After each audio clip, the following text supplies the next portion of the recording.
लोकसभा चुनाव 2024 को ध्यान में रखते हुए सभी राजनीतिक दल चुनावी प्रचार में जुटे हुए हैं। बीजेपी ने इस बार कई ऐसे मौजूदा सांसदों और मंत्रियों के टिकट काट दिए हैं जो कभी न कभी बीजेपी के लिए जीत का कारण रहे। बीजेपी ने इस बार बरेली से 8 बार सांसद और केंद्र सरकार में मंत्री रहे संतोष गंगवार का टिकट काट दिया है।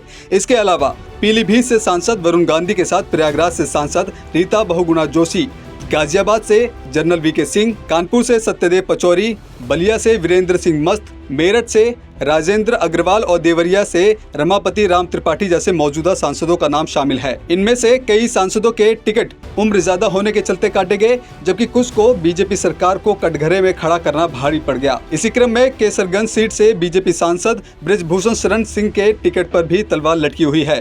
वहीं मेरठ लोकसभा सीट की अगर बात करें तो लगातार 3 बार जीत रहे राजेंद्र अग्रवाल को भी इस बार टिकट नहीं दिया गया। उनकी जगह पार्टी ने अरुण गोविल पर भरोसा जताया है। ऐसा लगता है कि टिकट काटने से बीजेपी को कई ज्यादा नुकसान होने वाला है। हाँ, इतना जरूर है कि टिकट कटने पर नेता के चाहने वाले नाराज हो जाते हैं। बहुत हद तक तो उस कैंडिडेट के अंदर भी निराशा और आक्रोश का भाव आ जाता है।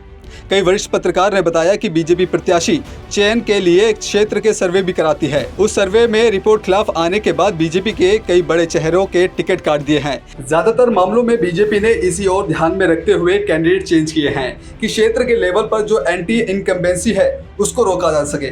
टिकट कटने का मूल कारण यही है, लेकिन राजनीति में टिकट बदलने के और भी समीकरण होते हैं। चुनाव के समय एक सीट से कई लोग टिकट मांगते हैं। उन सभी लोगों को किसी न किसी तरह से संतुष्ट करना भी पार्टी का ही काम होता है। इसके चलते कुछ लोगों की भूमिका भी चेंज करनी पड़ती है।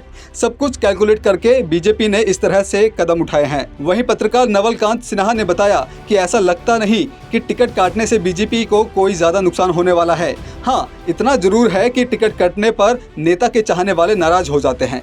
बहुत हद तक उस कैंडिडेट के अंदर भी निराशा और आक्रोश का भाव आ जाता है। ऐसा हमेशा से होता आ रहा है कि जब किसी एक को टिकट मिल जाता है तो बाकी दावेदारों की चुनाव लड़ने की इच्छा कम हो जाती है। लेकिन बीजेपी एक ऐसी पार्टी है जहां आखिर में सबको लगना ही पड़ता है, चाहे वो पूरे मन से लगे या फिर आधे मन से। साथ ही बीजेपी के नेताओं को पता है कि बीजेपी में रहकर अगर विरोध किया तो उसका परिणाम आने वाले समय में अच्छा नहीं होगा। फिलहाल इस खबर में इतना ही। देश की तमाम बड़ी खबरों से जुड़े रहने के लिए आज ही जनहित टाइम्स को सब्सक्राइब करें।